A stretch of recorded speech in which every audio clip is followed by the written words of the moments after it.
Hi everyone, welcome back to yet another podcast session with SportsKhabri. Today we're talking Newcastle United with Ranajoy Basu and Kaustubh Pandey. Thanks for joining, guys. Newcastle did suffer a defeat to Manchester United in the final of the Carabao Cup. However, there was a lot of positives to take from the first half of that game, particularly for Newcastle fans. Ranjoy, you being a Newcastle fan, how are you feeling after that Carabao Cup final loss? Was it something that you were really looking forward to? Was it a trophy that had to come in given the way the season has gone so far for you guys? First of all, thanks, Rahul. Thanks for inviting me.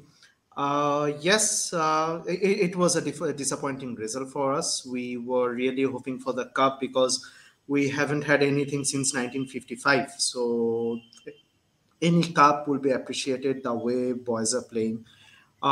It would have huge for us, but anyway, they have played really well. We are proud the way they played, but yes, there are a few points gone bad in the game. That's football, that's life, that's how things are. So yeah, best of luck, and I mean, I wish all the very best and congratulations to Manu for the cup. So Eric Ten Hag won in the first season of their and they're really doing well right now. So yeah, that's all about. Costa, could Newcastle have easily nicked a goal in that first half? It could have been a different story altogether. Or do you say Manchester United, stuck to their task? They were playing on the counter. They played effectively and got the goal. Yeah, I think that's one of Eric Ten Hag's specialities at the end of it because I think we've spoken about this before as well, like similar to Mikel Arteta and how Mikel Arteta sort of evolved his style. I think Ten Hag's in his plan B version as of now, where he's not established his plan A, his preferred style. So whenever United come up against, say, a better team or let's say a fellow top seven team, they usually like to play on the counter attack. They do not prefer keeping a higher defensive line. And I think you're pretty much right in saying that the first half was pretty much where Newcastle would have capitalized because Saint Maximan looked like his usual self, even though a lot of times in recent times he's not been at his best, especially after injury. That was probably his best game uh, since injury, especially considering the stage that he's playing in. I mean, the second half, the Aaron Wan-Bissaka substitution just killed the game off because Wan-Bissaka is probably one of the best 1v1 defenders in Europe, I would say, not just in the Premier League. Although I do think there's a way to get past Wan-Bissaka, and Newcastle sort of tried that, where I think Wan-Bissaka has those weaknesses where if you play around him, if you combine around him, he commits quickly and he'll leave spaces in behind, and then it's easy to expose the United backline. Newcastle sort of tried that, I think, once or twice, didn't quite work out. So I think overall, I think pretty decent performance from Newcastle. I mean, considering the fact that it was their first final in quite a while, and that uh, I think Eddie Howe, it was also the very first time that Eddie Howe was playing in an FA Cup final, even though he's been at Wembley for massive games with Bournemouth, was playing, the less prominent trophies. And I'm a massive Eddie Howe fan since his, League One or League Two days at Bournemouth. So I've got massive respect for him. And it was actually quite good to see him there because he's someone who uh, is not just a hope for English football, but he's also someone who's come from a background where he was managing a club which had no finances back in League Two. They were on the verge of going into the National League. They had to fetch free pizzas from a nearby pizzeria back at Bournemouth. So he's come from that background, and it's a pleasure seeing his journey uh, from the very bottom rungs of English football to the Premier League and the League Cup final. And I somewhere I hope that if Newcastle maybe don't make the top four, I do hope that they make it to Europe in some way because I mean I'm a massive Eddie Howe believer, massive Eddie Howe fan. I mean, it's very refreshing to see a new club in the mix. Not a new club, but an old club back in the mix for the top four. Ranajoy, let's get into the meat of the conversation here. New ownership. There was a new manager. How happy were you at the time when Eddie Howe was appointed Newcastle boss? See, Eddie Howe is a massive manager, to be honest. He is very underrated.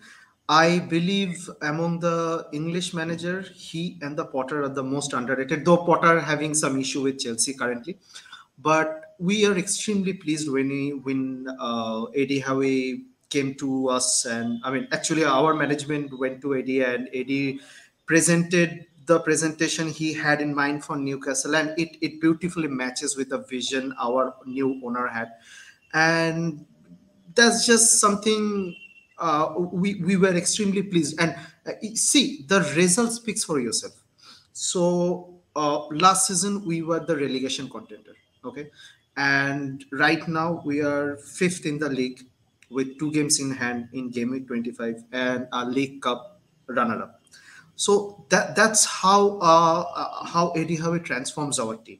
It's not just the players. It's how you manage the team, how you believe in the player.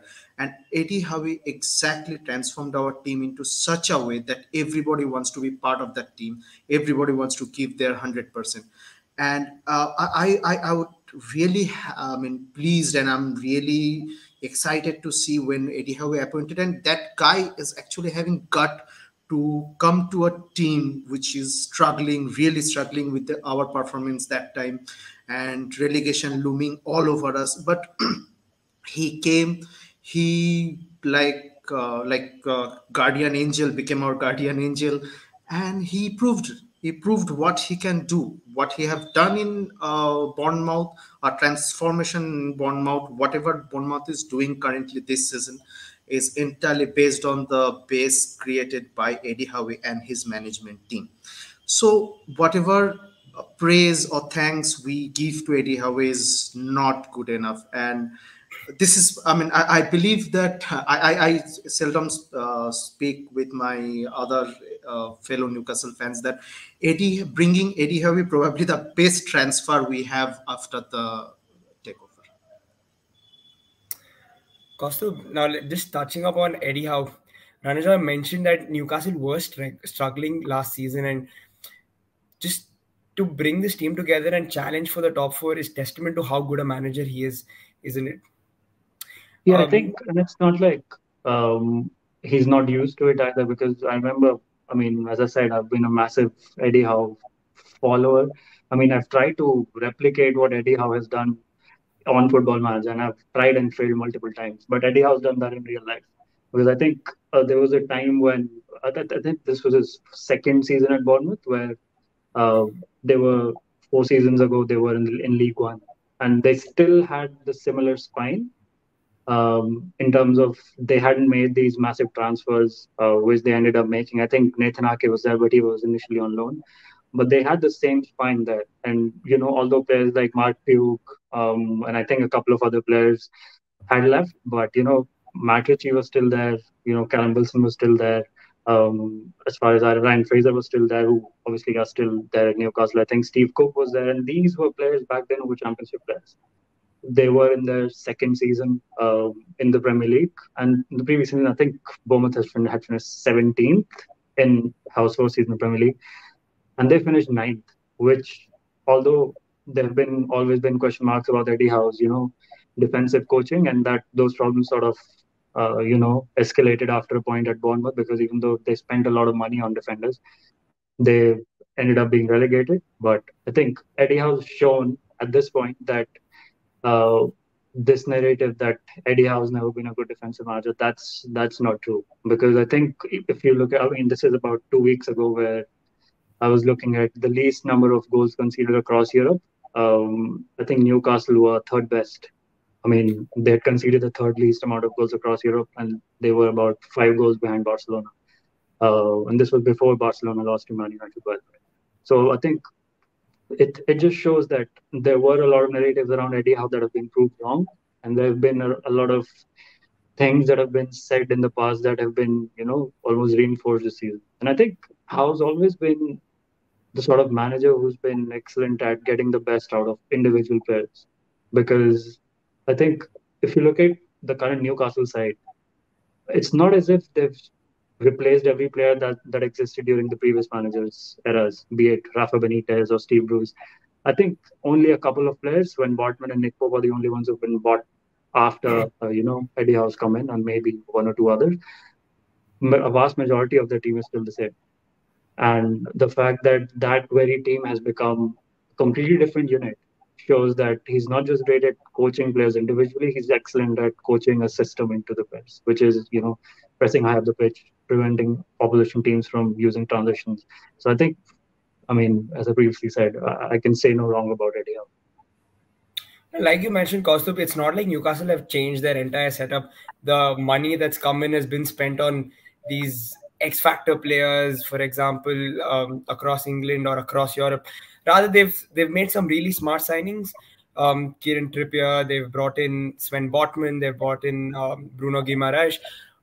Ranajoy, what do you think? What do you think about these smart signings? It really looks like it's a wholesome Newcastle side, and guys like Miguel Almiron are probably playing their best football ever. See, it's not just the transfer policy; it's all over the vision our new ownership had. Yes, one guy I would like to mention, like you said, Kieran Trippier. That guy's massive talent and massive experience.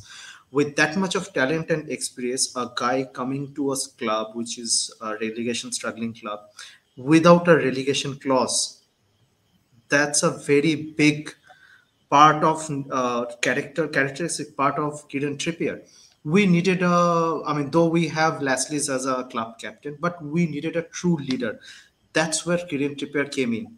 He became I mean, I believe he already became our club legend. The way he performs and the way he will be, I believe he will be part of the our management team once he uh, puts up, I mean, takes away his boots and all that, but he will be part of the team anyway.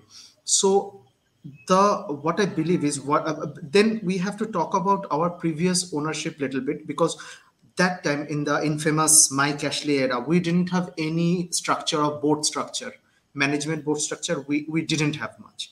So the first change happened when new ownership came. We bought Dan Ashworth as our MD, CEO Darren Ills, and Steve Nixon as a chief scout. When you brought on these players, the transfer policy automatically changes. Our previous transfer policy was very weird, where we take players, young players, and sold them in a big profit margin. Say Andy Carroll, Dembaba, Azzi Perez. There are lots of names, but and also we had an issue with weight structure. There was no player above 100,000 with weekly weight structure. So that's the thing. Our new transfer policy changes, and right now Bruno Guimaraes is earning 160K per week. Alexander Isak probably 120K per week. So what Eddie Howe did, we needed a squad overall, okay, but not entirely squad overall. It is not possible. So what he did, what management and Eddie Howe did, is they changed the backline, entire backline. The first match we played against after the takeover, it was a Tottenham match which we lost by 2-3. So that back four, the goalkeeper, and the central defensive midfield, that got changed. So roughly, if we take a stat, so around 55% of the first 11 got changed within this 16, 17 months. And the transfer we made and the transformation of players, not just transfer. See, we bought Joelinton. Joelinton was bought under Mike Ashley era as a striker, and he failed miserably, to be honest, as a solo striker. But Eddie Howe came, transformed him into a beast in a central defensive midfield, rather of a central box-to-box midfield.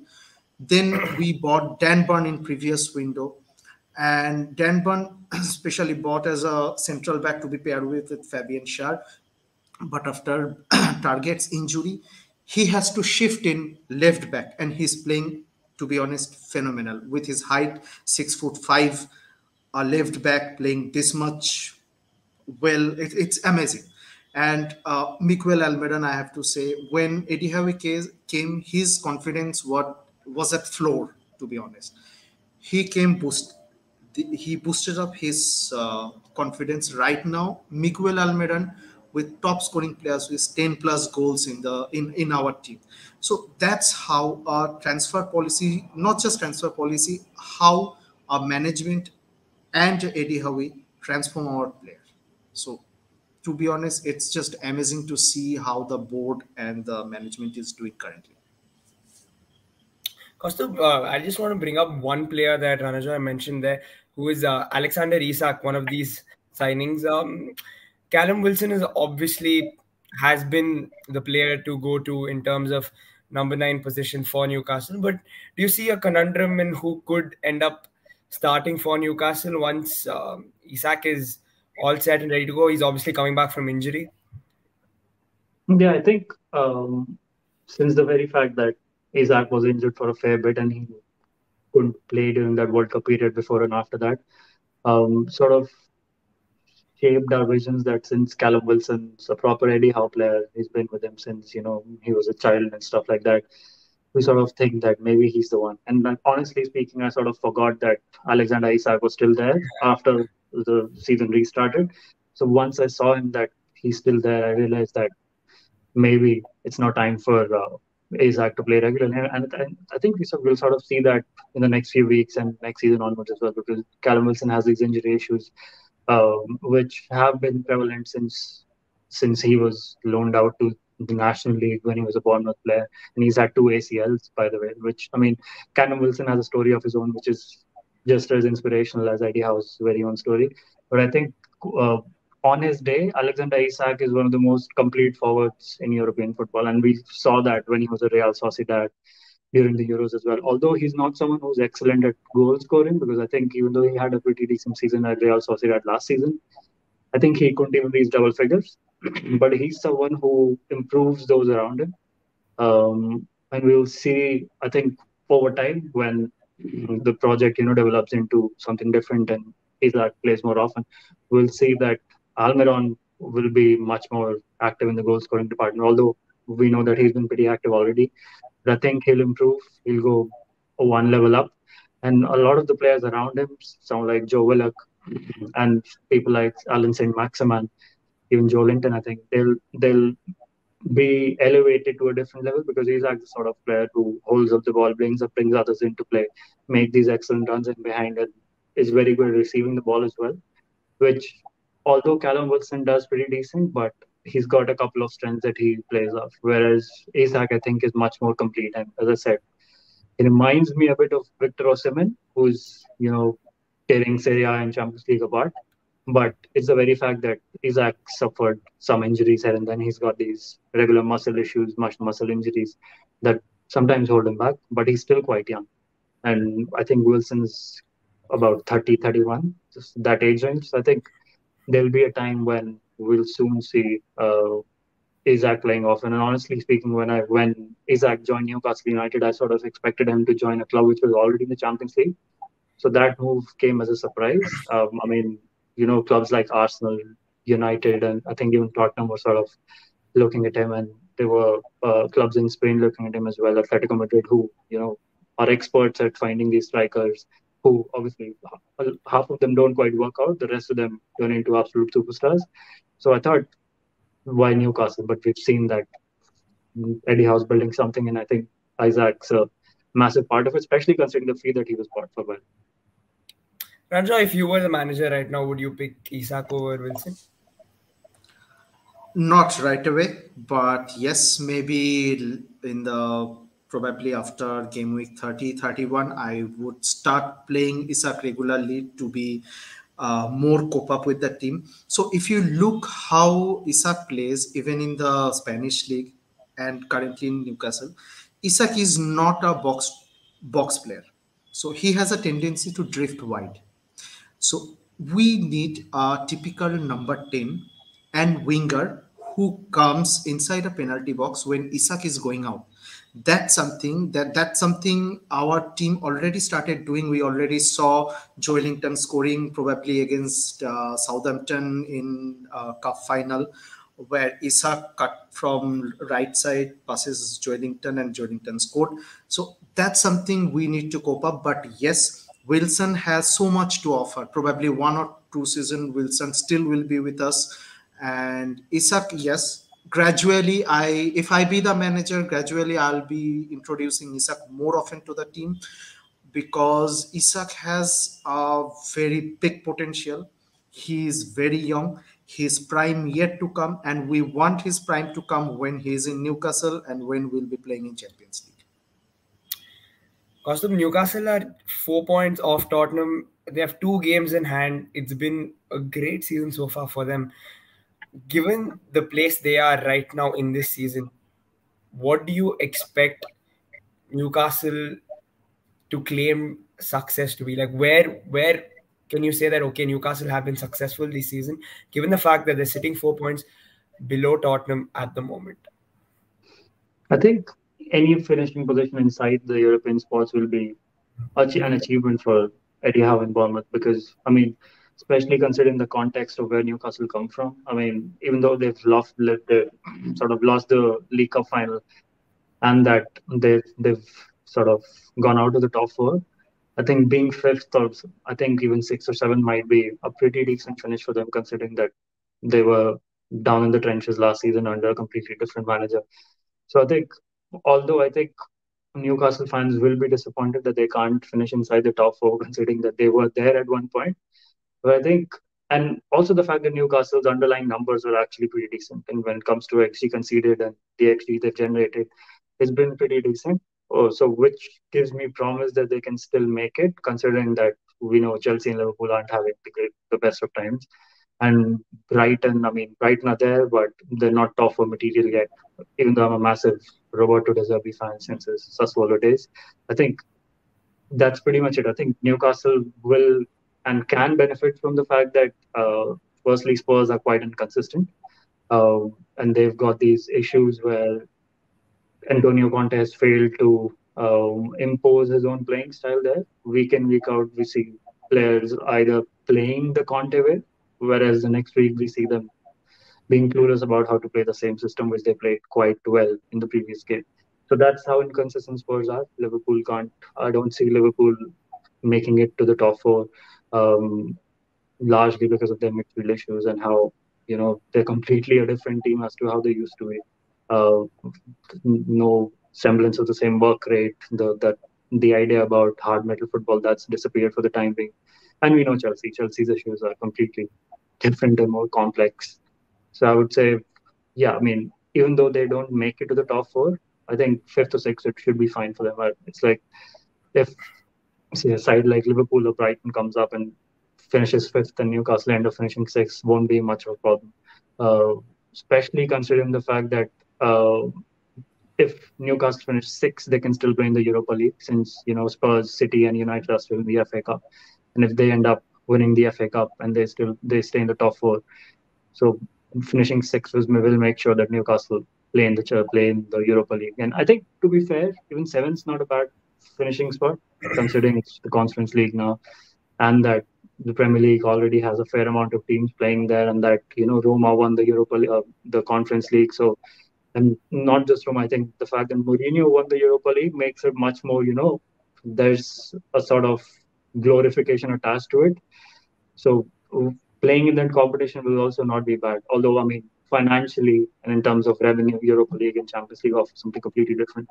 But I think in terms of the whole context and where Newcastle come from, being close to being relegated under a different manager who operated in I mean, let's say a clueless way or a completely different way of football.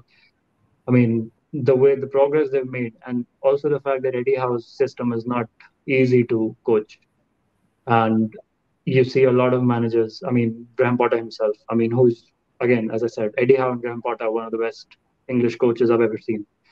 But we saw Graham Potter struggling to impose his own system in a Chelsea team even before they had signed those whatever 5 6 players in January. And Eddie Howe's done that with the signings. Although the signings are not as lofty as the ones at Chelsea. So I think the fact that he's shown that he can coach those players into a completely new system and and improve the players individually, give them a new identity as such. And more than that, I think give fans this hope that we're back there, we're back where we should be, and that I remember this phrase when that Mike Ashley era was going on, and they had that we don't want a club that wins, we want a club that fights. I mean, that's always sort of stuck with me because I think that's what Newcastle are. So I think more than qualifying for Europe, it's like a club which fights more than anything. And I think any European place would be fine for this season. Um, Ranajoy Kaustubh says that it's okay if Newcastle finish within the European spots itself, but do you think there's a real opportunity to get into the top four here, given the fact that Liverpool and Chelsea have been not so great up until this point in the season, and Tottenham are clearly inconsistent? Well, see, as a fan, I would be absolutely thrilled to watch us in top four and gaining UCL spot, of course. But that being said, uh, I have to be very honest about one thing about Newcastle, that we have a very low squad depth. And with this much low squad depth, it is almost impossible. I'm saying almost impossible to be in top four, honestly. See, honestly, I would like to see us playing in any European. I totally agree with Kostov, and I mean, any European football next season will help us to sign some good talent. See, it will lead us to a place where we can chase for title, we can go for domestic cup, and in the long run, European title as well. But for that, we need to have a better talent to bring in the table. See, football is evolving every passing day. So there are lots of clubs with splash cash. They are having better opportunities. So to keep the footprint in world football, we have to bring something new. And since our new ownership has that vision, that project, we have to compete for Europe, of course, but not in the UCL right way. I would like to mention one particular scenario of West Ham. West Ham probably played our Europa League, and currently is sitting in in which position? 16th.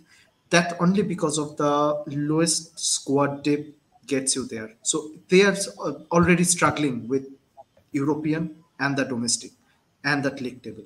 So that's something we as a fan don't want.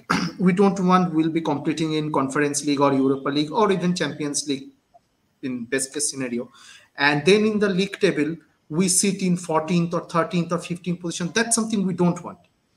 We want a team which can compete, which can fight, but not losing the spot in league table in next season. So for us, European is yes essential, but not at the cost of league table in next season. So yes, if not, I mean, we'll be very much happy to be part of top four. But if not top four, any conference, I mean, any European Europa or conference should be fine for us. Oh, fair enough.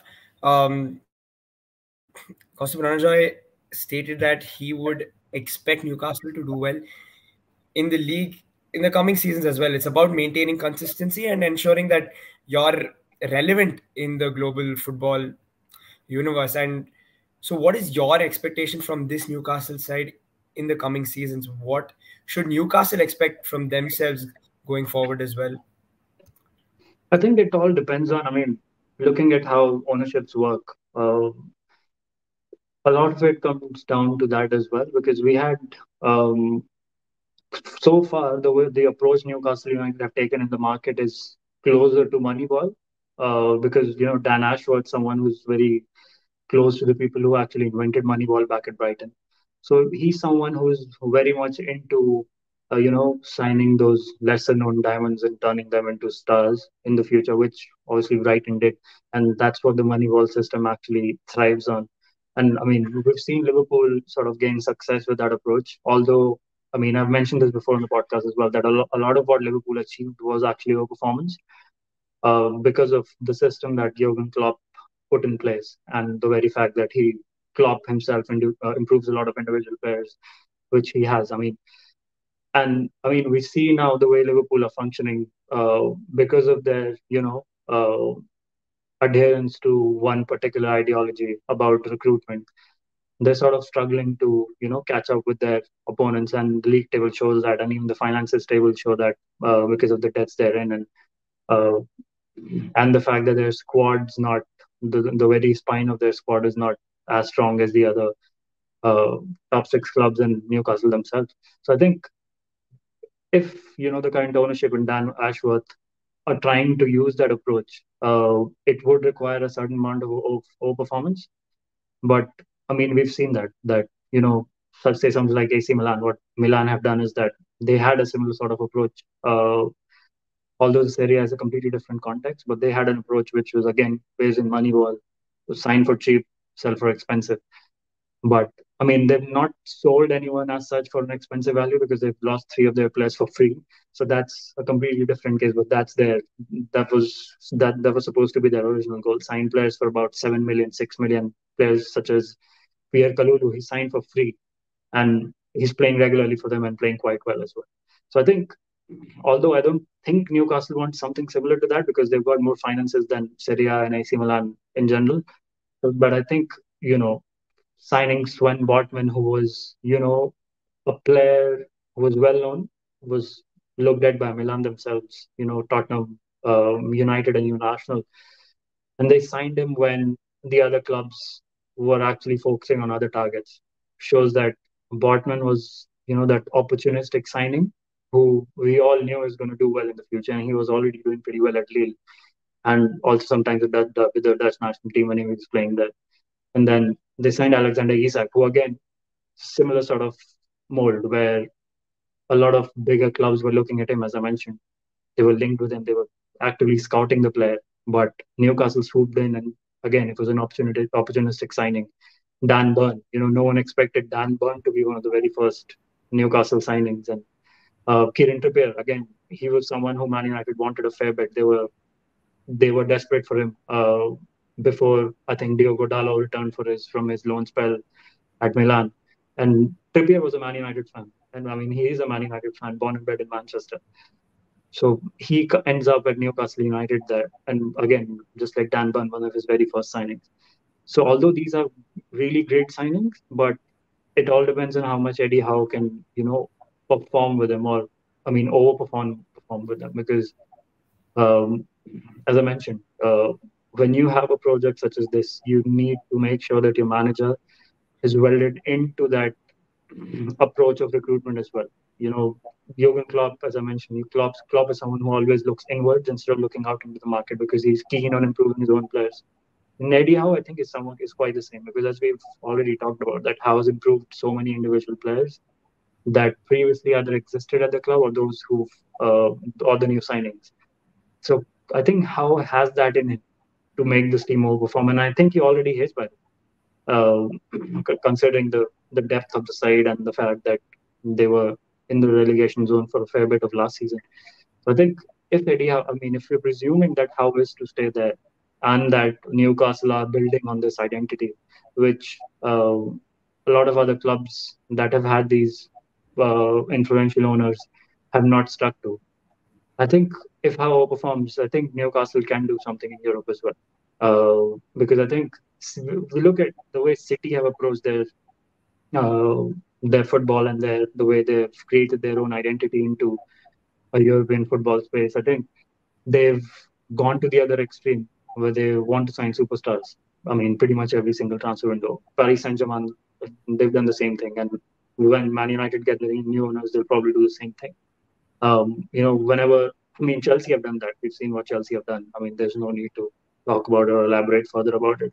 But Newcastle's approach has been completely different, which is honestly what I like because they've not, I won't say they've gone low risk, but from a Premier League perspective, you have financially awash with a lot of resources. It's still sort of a low key strategy to stick to. I mean, you won't make as many losses uh, as compared to what losses Chelsea can incur if all those signings don't, uh, if they don't work out. So I think that's a very smart strategy to go with. But again, that requires managers to overperform with teams, as I said. I mean, I mentioned Milan's perspective as well. Stefano Pioli, every single week he's got to overperform because his squad is too incomplete. Milan have been operating without a right winger for about 2 seasons, and the guy makes do with it. And although I don't think Newcastle, as I said, Newcastle exists in a completely different space, but there will be times when they'll have to face issues like that because for now, for the time that's passed, and how we've seen Newcastle operate in the market, they'll have to have a manager who performs as well, and not just who performs. He has that overarching identity, and then he rotates on the basis of that. which is, I think, what Eddie Howe has done. And I mean, as I said, I love managers who've seen it all in the game from the very bottom rungs. And I think these managers are usually very practical in their approach as well, because since they've seen it all, I mean, from the top to bottom, they've encountered situations that someone like Pep Guardiola would have never seen. Someone like Jurgen Klopp would have never seen. I mean, Klopp has probably seen it because he managed in the lower divisions as well.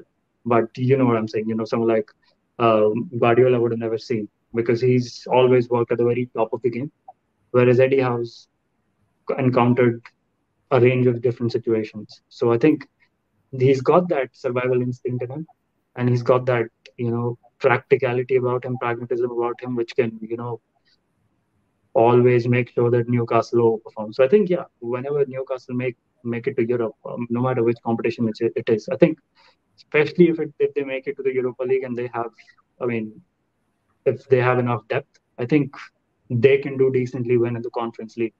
I mean, we can't say about the Europa League because I think Europa League is changing because with every passing season, the Europa League standards are, escalating. I mean, we never saw that clubs of, Man United and Barcelona's level will be playing the Europa League. I mean, this is a process which has taken place over the last 3 years. And can Newcastle keep up with it with Eddie Howe? I think so. But again, it all depends on sort of squad that they end up having, the sort of uh, approach they have in the market at the end of it. So, Ranajoy, I'll just come to you before we wrap up. Both of you have mentioned the importance of squad depth, and Ranajoy, you particularly mentioned that your squad isn't deep enough at the moment.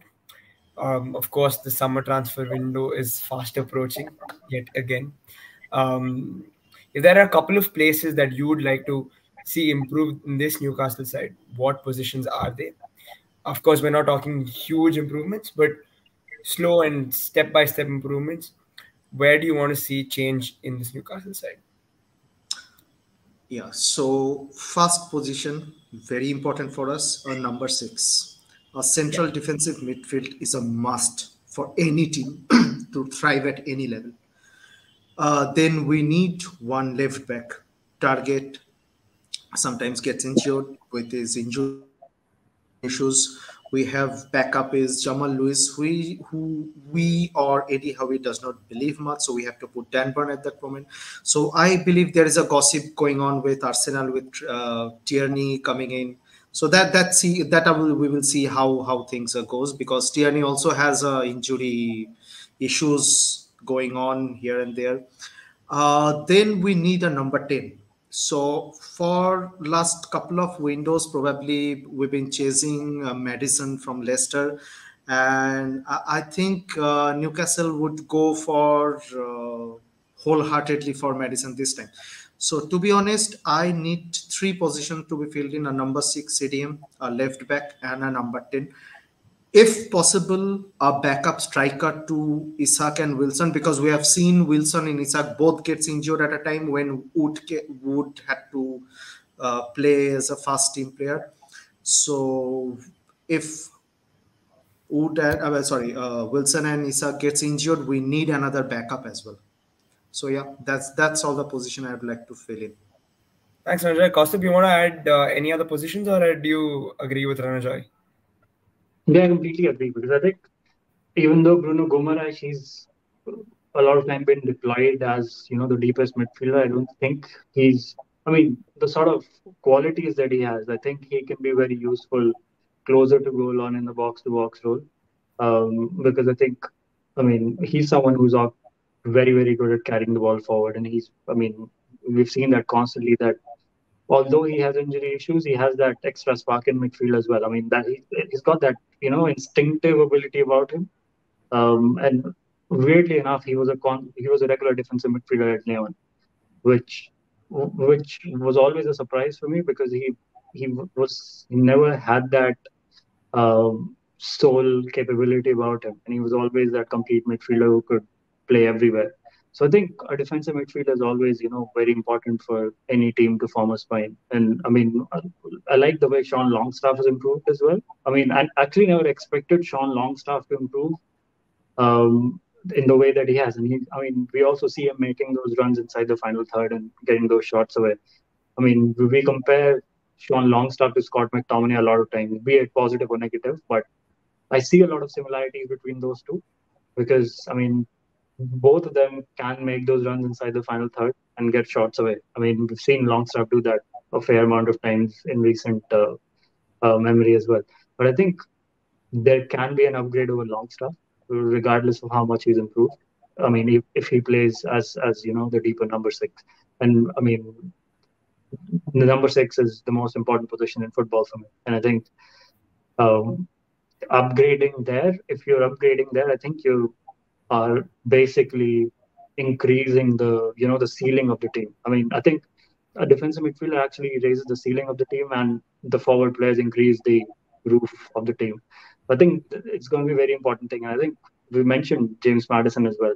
I think he's someone who I like a lot, but the issue I constantly have with him is that he's again a bit like Bruno Guimaraes himself. Like he's quite instinctive, and I don't think he's been ever coached into a certain way, which I think Eddie Howe will be very good at doing, and that will actually evolve him into a player. Because I think that's why we have this debate constantly about the England national team. I mean, these massively boring debates about the English national team, that why does James Madison not play for England and all that.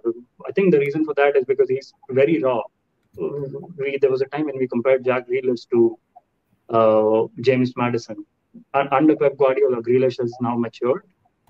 I mean, not to a massive extent, but he's become someone who can play that brand of football.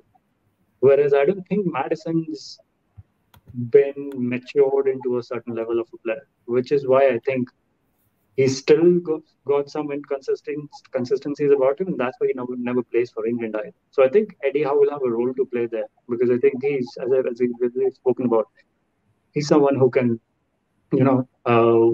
sort of take players to a different level. And I think left back as well, for the very fact that although I like Dan Burn a lot, but I think he's not the quickest there.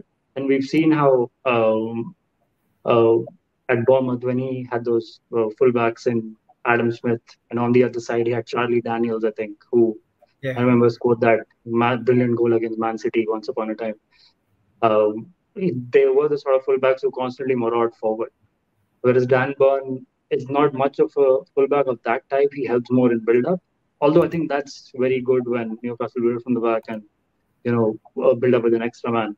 So I think there are players out there, that say someone like Javi Kalan, who was linked with Leeds United, who are still out there in the market. I mean, they're massively cheap buys that I'm sure Newcastle will sort of target. Because I think, I mean, we've spoken about my love for Kieran Tierney in the past, but he's someone who's got these muscle injury issues. And over time, he's sort of changed as a player as well. He's not someone who's great at making those runs down the left side and getting crosses in. Although he can do that, but the amount of times he does that has reduced. I think they need someone who can make those runs down the left. And massively disappointed by how Jamal Lewis has not played. I mean, let's say not played at all at Newcastle, because I had high hopes for him when he was at Norwich City. And analytics wise, or in terms of how he played in a very good system as well, because Norwich played good football in the championship, and Jamal Lewis has absolutely disappeared off the radar. So I think, yeah, Ranjoy is pretty much right about all the positions, and I think Newcastle will go smart in those signings. And even when they go smart in those signings, they always challenge the best of clubs and they end up signing them. I mean, I still remember that Milan fans were so happy that they pretty much already signed Sven Botman when they actually had the Newcastle swooped in. So I think that's pretty much what Newcastle will do once again in some. So, guys, what I've gathered from this conversation is that both of you are saying Newcastle are doing pretty well right now. And even if they don't finish in the top four, it's a good season. So there's a lot of positives for Newcastle fans to take away. And hopefully there's a lot more to look forward to in the coming seasons as well, from a European perspective and from the league perspective. Thanks so much for joining in, Ranajoy and Kaustubh. It's been a pleasure and it's been a lot of fun. We'll catch up again sometime to discuss other football clubs, other situations in European football, and much more. Thank you, guys. Thank you. Thanks, Kaustubh. Bye. Thank you.